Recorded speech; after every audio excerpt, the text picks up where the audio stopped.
Maggie, is there something that you can't do? I'm gonna say physical activities are things I can't do. People don't believe that I'm doing this walk to Cambodia, but I am doing it. Sports, not my jam. Xin chào, so today my name is Maggie Tra and I'm a DJ and a music producer. I'm here at Happy Studios. I'm going to talk about my album, my life and my music. So I released my second album called Very Vui. These are my children. A lot of hard work and time has gone into them. Kingdom of Her was my first ever album. I did the drawings myself.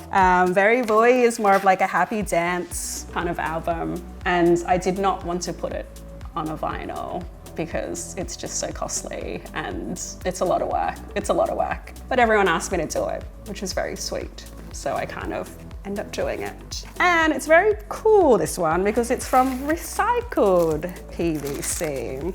It's a project that's on my father's side, so his heritage in Vietnam. I used to live there for a couple of years, so the album is a lot about my upbringing, a lot about abandonment and not having a father figure in my life, but it's also like a celebration of like Vietnam, celebrating me, my music and who I've become really. A lot of my music is based on field recordings that I've recorded whilst traveling in Vietnam or living there, getting a taxi in an airport that I record or conversations with friends. There's also a recording of my dad when he was in Vietnam and I've just like manipulated the sounds to kind of go with that as well. The music was made here and just trying to, I guess, decompress everything and reflecting on my life.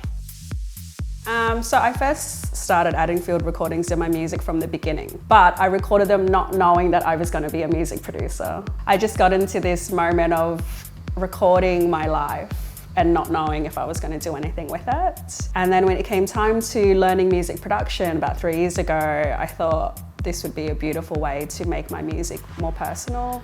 Yeah, so my latest EP, A Love Memoir, I released that like a month or 2 ago. It's very ambient, it's very experimental, but in that I can like put in a lot of feeling and a lot of emotion in it as well. It deconstructs each city that I used to live in, but also the relationships that I was in as well. So my first love was in Brisbane when I used to live in Australia. Then after that, I kind of just lived around the world. So it kind of made sense that I was in different countries. So I went from like Brussels to Hanoi, a bit all over, but it was a beautiful concept for me. It released a lot of feelings. Like everyone else, music is very therapeutic to me. I also learnt the Indonesian instrument, the gamelan, so I got to experiment and play with that a lot with that EP as well, which was kind of scary, but cute. I mean, I make music in a moment in time of my life. And sometimes I get quite emotional re-listening to it because you're revisiting spaces and time that meant so much to you. But also like when you release it, it's a letting go feeling. So it's a healing journey in a full circle, if that makes sense. But then I have no idea if other people receive it in the same way. So yeah, I hope so. I hope people can feel that.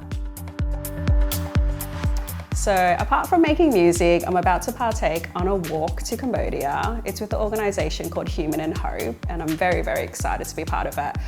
They've actually asked me to be an ambassador for Walk to Cambodia, which is really special and kind of beautiful for me. It's a huge thing for me because living here, I've always not really felt, not welcomed, but not like everyone else. So having an organisation that's based in Cambodia kind of see me and the work that I'm doing is such a beautiful thing. And yeah, the walk is 100 kilometres, so it's going to be like me walking to Siem Reap, which nobody believes, but I can do it. And yeah, it's to raise funds for the organisation. It's very grassroots community. The organisation helps local communities by teaching them skills that they can then turn into businesses. What's really important to me is that they touch base on voluntourism. And for me, that's such a big thing, being a Cambodian person, of going back to Cambodia and watching people thinking that they're doing something good, but essentially adding more harm.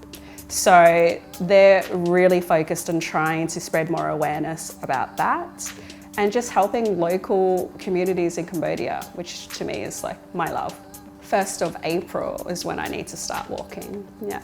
Fortunately, I do go for walks very often. So the walk to Cambodia, I hope, fingers crossed, is not gonna be that bad. But I'm excited for it. I think it's like a good way for me to like be fit and then also like spread awareness at the same time for the organisation. You've got a couple of shows coming up with Sister Sounds. So SY Sister Sounds is a collective that I started actually in Hanoi, Vietnam about 4 years ago. I went back to Vietnam with the intention to teach more women and non-binary people how to be in the music industry. I feel like I grew up born and raised here in Sydney, Australia, but my parents are not very supportive of me being in the music industry, and I know I'm not alone in this kind of feeling. I found it quite interesting that even though I was born here, I still resonated with people who were born in Asia. We kind of had similar upbringings, even though I'm meant to have this kind of different world to them. So going back, I started that, and then we started DJing together under Further Girls. It was just a space where women and non-binary people could feel comfortable. And I think also for me, wishing that I had had that growing up. So since then, I've been able to teach in London and Liverpool, and now I'm doing it in Sydney. And it's slowly been kind of growing as well, which is quite beautiful. So we've got a few gigs. On the 29th of March at Lord Gladstone, 30th of March at Chingling's, and the 7th of April at Frida's. Gamon Okun, thank you so much, Happy Studios, for having me. I hope you enjoy the interview, and then in a couple of weeks I'm going to be doing the walk to Cambodia, so if you can, please sponsor me. And for the rest of 2024, watch out, I'm going to make another album.